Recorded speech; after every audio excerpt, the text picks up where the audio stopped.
On m'a demandé de vous parler de normes, de normes techniques pour chez les télédiffuseurs. Comme elles varient beaucoup de l'un à l'autre, alors on va essayer de faire ça de façon un petit peu plus systématique. Et peut-être en commençant, dire que depuis pendant une bonne trentaine d'années, on s'est contenté de diffuser la télévision tout le temps de la même façon. Et en Amérique, ici, on utilisait le NTSC, tout était analogique. On travaillait surtout en composite. Et c'était relativement simple de tout produire et diffuser dans les mêmes normes et avec les mêmes outils. Et tout le monde était sur la même longueur d'onde en ce qui concerne les normes de diffusion. C'est clair qu'au Canada, en plus, nous, on a un télédiffuseur national qui s'est donné des normes, naturellement, et qui a un petit peu influencé tous les autres télédiffuseurs par la suite, qui ont adopté essentiellement à peu près les mêmes normes. Je vous dirais que les autres ont même, dans certains cas, ont élargi peut-être un peu les normes pour accepter davantage de matériel, mais Radio-Canada a toujours été un petit peu la référence au Canada en ce qui concerne les normes de livraison de matériel pour les producteurs de contenu.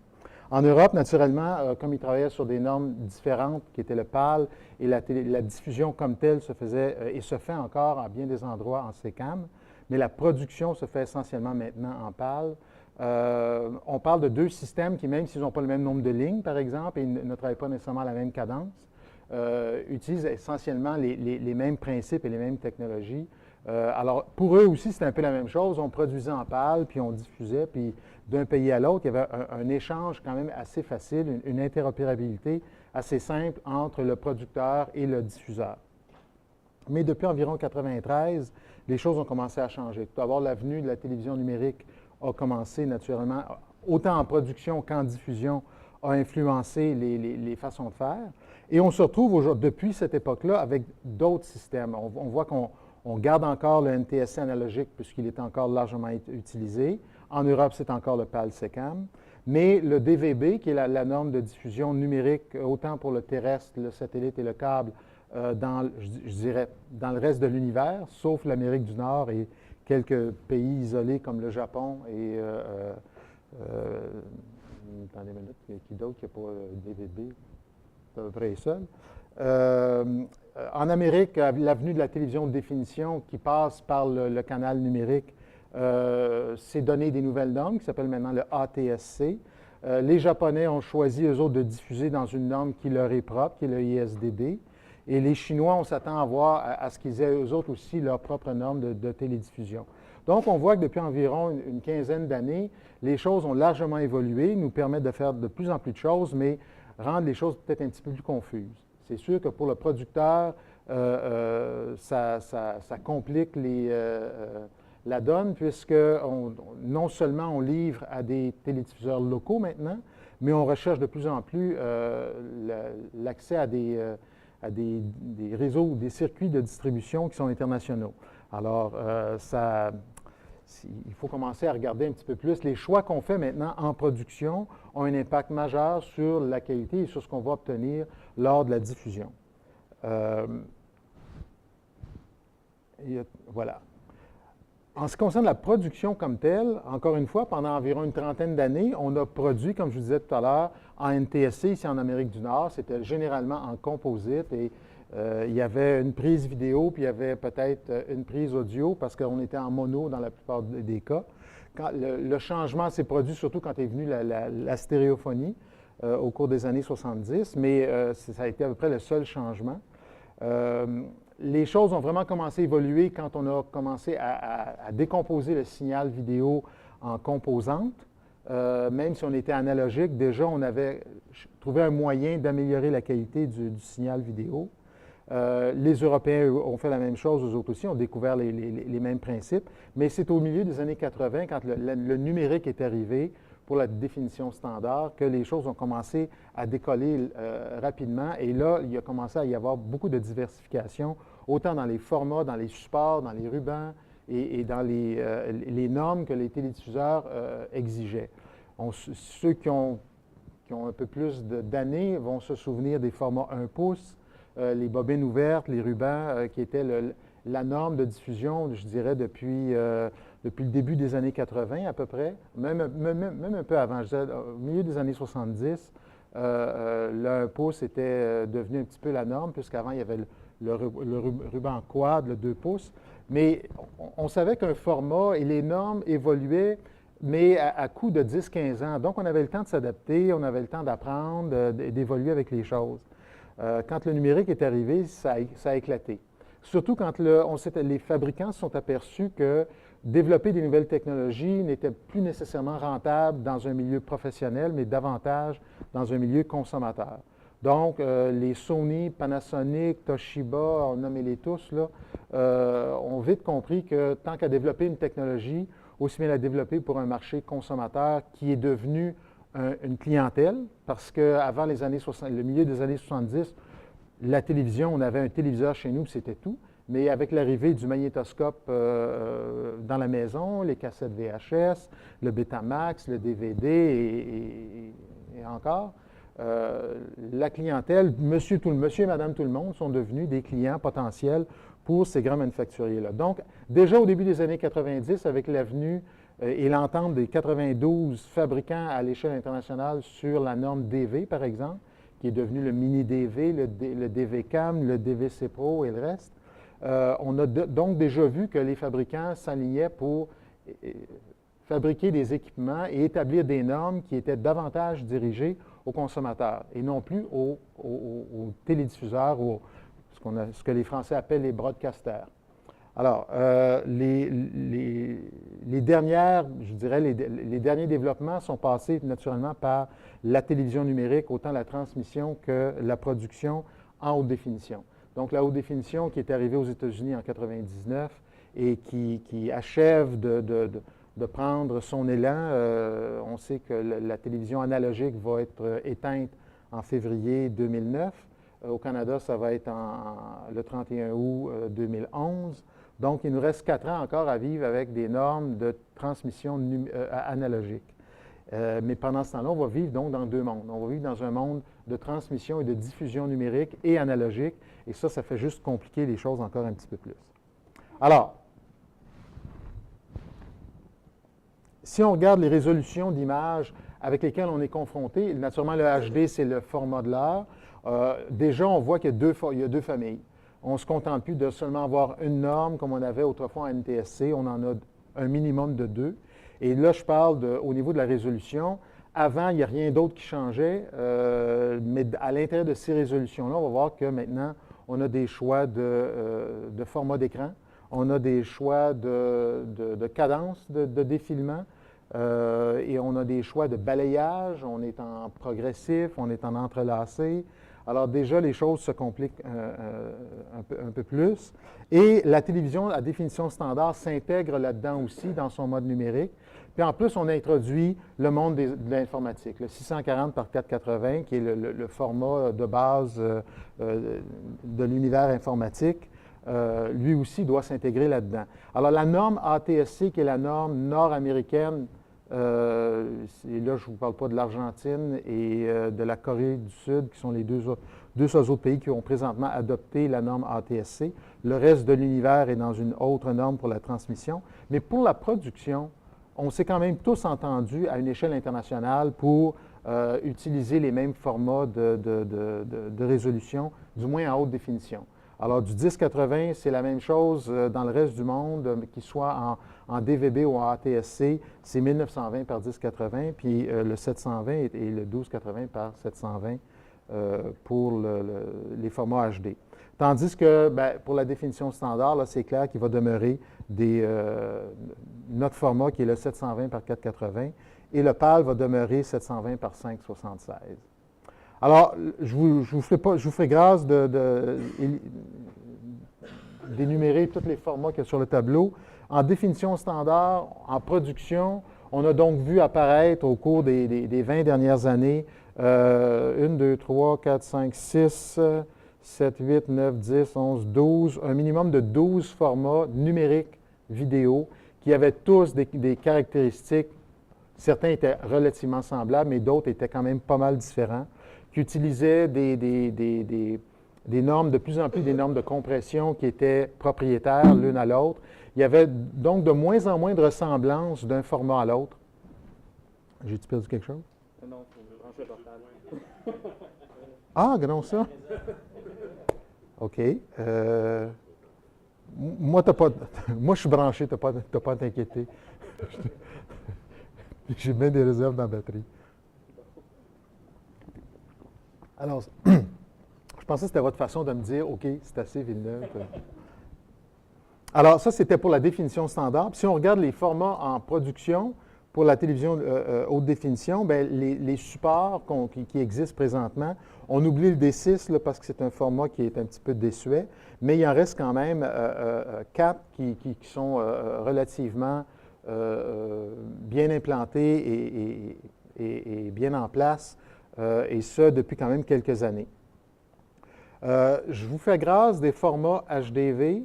Je vais en parler tout à l'heure parce qu'eux ont quand même une caractéristique un peu particulière. Puis en ce qui concerne les télédiffuseurs, vous allez voir que ce n'est pas très, très uniforme leur attitude quant au format HDV ou AVC HD ou quoi que ce soit.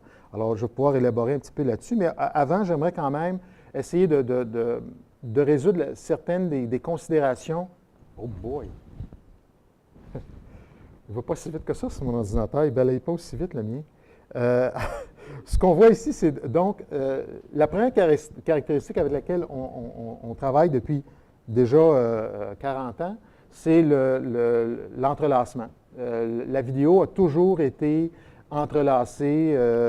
On était pris avec cette façon de balayer l'image parce que nos normes de transmission étaient un peu, pas déficientes, mais n'avaient pas la capacité de transmettre toute l'information de façon simultanée. Et ce que ça occasionne comme problème, et vous le voyez peut-être sur l'image, je ne sais pas s'il y a une souris avec. Où est-ce qu'elle est la souris? Ah, on va y aller avec ça. Si vous regardez ici la jambe de la personne qui marche, elle a l'air un petit peu étrange. Je ne sais pas si on peut détecter toutes les petites lignes. On voit ici sur le bord de l'arbre, en tout cas moi je le vois sur l'écran ici, là, mais il y a toutes comme des petites lignes, des petites hachures. Ce qu'on voit ici, c'est le phénomène d'entrelacement quand on essaie de rassembler les deux champs qui ont été captés dès qu'il y a un peu de mouvement. Que la caméra ait bougé ou que le sujet ait bougé, quand je recombine des images en entrelacé, j'ai nécessairement ce phénomène-là. Alors, même si j'ai 1920 par 1080, qui est une très haute résolution comme image, le fait que j'introduise de l'entrelacement vient déjà réduire notre capacité de percevoir la netteté de cette image-là. Et la raison pour laquelle je vous parle de ça, c'est que si on recherche quand même d'augmenter la qualité des images en allant vers le HD, déjà, le fait qu'on travaille en entrelacé est un petit peu un handicap. Et c'est la raison pour laquelle le format 720, par exemple, a évité, en fait, il n'existe pas d'entrelacement en 720, c'est toujours du 720 progressif. Alors, le progressif, maintenant, est possible. Il est rendu possible parce que tous les écrans ordinateurs, tout le monde de l'informatique ne travaille qu'en mode progressif. Et les conséquences d'un travail en progressif, c'est que même si je vais rapidement, même si ça bouge beaucoup, chacune des images que j'ai captées est captée entièrement. Donc, à 24, à 25, à 30 ou à 60 images secondes, chacune des images est complète. Je viens d'éliminer ce phénomène d'espèce les petites lignes qu'on voit là, dès qu'il y a un peu de mouvement. Alors, j'ai un gain déjà de netteté qui est apporté par le progressif. Et la raison pour laquelle je vous parle de ça, c'est que de plus en plus, les télédiffuseurs, eux autres, aimeraient bien aller en progressif. Malheureusement, ils ont encore des contraintes au niveau des réseaux qu'ils desservent dans un premier temps. Et deuxièmement, ils doivent demeurer compatibles avec la télévision en définition standard qui, elle, est essentiellement entrelacée. Alors, vous allez voir que la plupart des télédiffuseurs, sauf quelques-uns aux États-Unis, par exemple, ont quand même choisi de rester en entrelacé pour l'instant. Toutefois, il faut dire que les choses, à la vitesse où les choses progressent aujourd'hui, fort probablement que d'ici 3, 4 ou 5 ans, on va voir de plus en plus du 1080 en progressif, et pas à 30 images, mais à 60 images. Sauf que ce n'est pas demain la veille, il y a encore des choses à faire pour y arriver. Même si Future Shop et le reste du moulin cherchent à vous vendre des téléviseurs qu'on appelle, avec l'appellation Ado Full HD, ça veut dire que vous êtes en 1080 60p. c'est idéal. Malheureusement, il n'y a rien qui vous le reproduit, le 60p, ou il y a très peu de choses, à moins que vous soyez acheté un Xbox 360 avec quelques jeux vidéo qui auraient peut-être été produits en 1080 60p. Et même si on vous dit que le DVD HD, le Blu-ray, il fait du 1080 60p, malheureusement, les films que vous achetez qui sont mis sur ces supports-là ont été tournés à 24 ou à 30 images, ont été tournés en entrelacé ou quoi que ce soit. Alors, ce n'est pas demain le 1080 60p, mais ça s'en vient quand même. Probablement que d'ici, comme je vous dis, 3, 4 ou 5 ans, ça va être largement répandu. Donc, on va avoir laissé tomber cette espèce d'héritage de l'entrelacement et des problèmes que ça occasionne. Mais pour l'instant, on est encore pris avec. L'autre phénomène, c'est que l'avenue des formats numériques et l'avenue de la haute définition nous a permis d'introduire des nouvelles variables, entre autres les cadences. Alors, quand je vous parle de cadence, on a toujours travaillé à 30, ce qu'on disait 30 images secondes, qui est en fait 29,97. Et quand on est en entrelacé, c'est en fait 59,94 champs à la seconde qui étaient captés, mais il y en avait seulement, comme on les combine deux à la fois, on se retrouve avec un 30 images secondes. Mais l'avenue du HD nous a permis de faire du 24. Étrangement, au lieu d'aller vers des cadences de défilement supérieures, on a choisi d'émuler le film. On a voulu essayer de garder ce qu'on avait connu depuis nombre d'années, depuis une centaine d'années, qui était le cinéma. Donc, on a choisi d'aller à 24 images secondes. Comme on va à des vitesses inférieures, on est maintenant capable de faire du progressif parce que le mécanisme d'enregistrement nous permet de faire d'enregistrer cette résolution-là à 24 images secondes. Alors, on a maintenant donc du 1080p24 qui émule finalement le cinéma. Mais le problème du 24, le problème est la qualité du cinéma en même temps, c'est qu'à 24 images secondes, je crée nécessairement un flou. Un flou dans les images. J'ai beau être progressif et avoir capté mon image avec toute la résolution que je vais lui donner, à 24 images secondes, quand les choses vont vite, elle crée un flou de mouvement.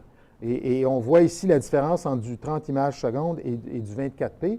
On s'aperçoit que les lignes supérieures, il y a une ligne, pas la petite souris, la ligne dans le centre ici devrait être une ligne quand même bien rectangulaire, bien définie. Comme vous voyez, les barres de chacune des lignes sont très floues.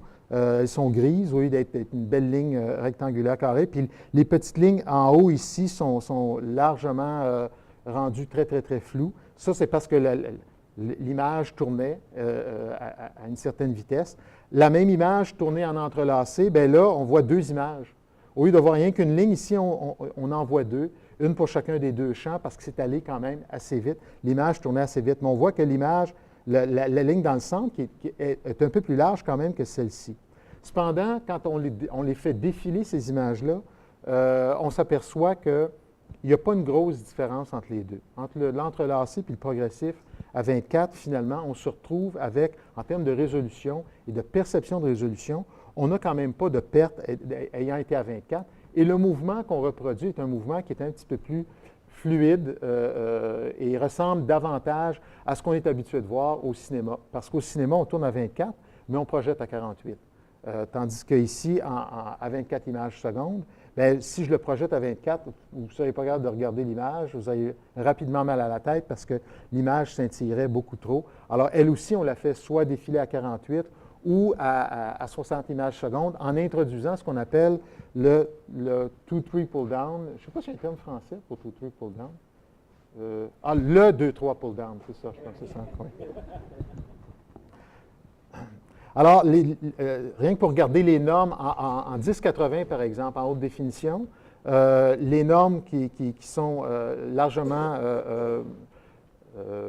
employées pourraient être n'importe quel de ces 11 formats-là. Cependant, le format qui est le plus employé, c'est celui-ci, numéro 5. C'est ce que les télédiffuseurs ont choisi d'adopter. Les autres, même s'ils sont possibles, vont tous être éventuellement convertis pour les fins du télédiffuseur à 1920 par 1080 à 30 images secondes, en fait 59,94 champs à la seconde, et c'est entrelacé. Radio-Canada, CTV, en fait, tous les télédiffuseurs canadiens ont tous choisi d'aller en 1080. Aux États-Unis, les seuls qui ont choisi d'aller en 720 progressif sont la famille de ABC, donc Disney Channel, ESPN Sports, et nombre d'autres, là. Nick at Night, ces choses-là, Nickelodeon, sont tous en 720p, ainsi que la famille de Fox. Et la raison pour laquelle ces deux réseaux-là ont choisi le 720p, c'est à cause du 60 images secondes, prioritairement, parce qu'ils font beaucoup de sport. Fox Sports, ESPN et d'autres, leur pain, leur beurre, leurs revenus proviennent généralement largement d'événements sportifs. Donc, on veut un mouvement beaucoup plus détaillé, beaucoup plus raffiné et beaucoup plus net, surtout quand on fait des slow-mo. Quand on fait des ralentis, on veut des images qui sont très nettes. Donc, on n'aime pas l'entrelacer.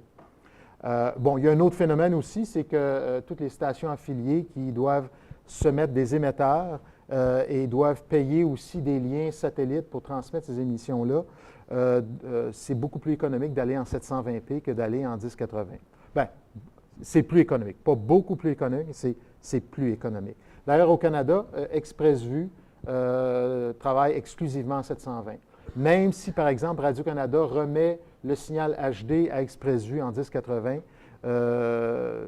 Bell ExpressVu fait une conversion vers le 720, le monte sur le satellite, vous le recevez sur votre décodeur en 720, et c'est votre décodeur ou votre téléviseur qui va faire la conversion de 720 à 1080 pour l'afficher, si vous avez un affichage 1080. Alors, on voit que même une fois que le signal est remis, même une fois qu'on a remis un master ou un contenu qu'on considère extraordinaire, superbe, de toute beauté, à un télédiffuseur, il va se passer beaucoup de choses après ça. À une époque, le télédiffuseur était un petit peu le bout de la ligne, c'est-à-dire que lui prenait votre signal, il le mettait à l'antenne, et le seul lien qu'il y avait entre Radio-Canada et votre salon, c'était la tour sur le Mont-Royal. Il n'y avait personne d'autre qui venait trafiquer le signal. Aujourd'hui, on reçoit le signal à travers, ça passe par énormément d'endroits avant d'arriver chez vous, parce que vous le recevez probablement par le câble ou par le satellite, dans ce cas-ci, ExpressVu. Alors, quand Radio-Canada l'envoie à ExpressVu, bien, la mise en onde d'ExpressVu est à Toronto. Alors, c'est clair que c'est envoyé par fibre optique ou par satellite à Toronto, c'est remis sur le satellite, ça revient chez vous directement, mais ça a passé par plusieurs étapes.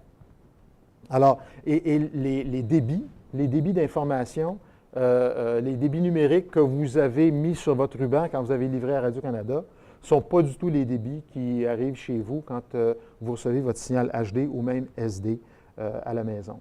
Alors, il va changer. Il est réduit considérablement. Oui. Brièvement, là, la question du two triple down que je mentionnais tout à l'heure, il y a deux formes, comme vous faites beaucoup d'entre vous faites de la production, vous êtes sûrement familier avec le two triple down conventionnel, qui est celui-ci. Il y en a un autre qui s'appelle le two three advance. Je ne suis pas sûr si j'ai le temps d'aller dans le détail là-dessus, mais s'il y en a qui ont des questions, on pourra faire ça tout à l'heure on the side. Mais rien que pour vous dire que le fait d'introduire justement, d'introduire des faux cadres à l'intérieur d'un programme entraîne déjà une forme de dégradation d'image. Quand je dis dégradation, ce n'est pas que ça va être affreux, au contraire, mais c'est que les mécanismes de transmission que le télédiffuseur utilise par la suite ont beaucoup de difficultés avec ces cadres-là qui sont tout d'abord entrelacés et qui sont en plus la combinaison de deux images qui ne sont pas toujours les mêmes. Dans le cas de mon marcheur, tout à l'heure, sa jambe était déjà déformée. Imaginez, ça c'était les deux champs qui venaient de la même image, mais si ça avait été un changement de plan où j'ai le gars qui marche dans le champ 1 et j'ai le gros plan de la jeune fille dans le champ 2, bien, j'aurais une image un petit peu bâtarde. Puis essayer de compresser une image comme celle-là, c'est absolument impossible. Alors, tous les mécanismes de compression qu'on utilise pour la transmission maintenant, et je vous parle de compression parce que le HD n'existe pas sans la compression. On ne peut pas diffuser du HD sans le compresser. On le produit peut-être, mais même quand on le produit, là aussi, on ne peut pas s'empêcher de le compresser. Donc, il y a des phénomènes de compression et décompression tout le long de la chaîne de production et de post-production qui font en sorte que par le temps que ça arrive au bout, des phénomènes comme le two triple down sont des phénomènes qui finalement contribuent à une certaine dégradation et à rendre le signal un petit peu moins facile à transmettre.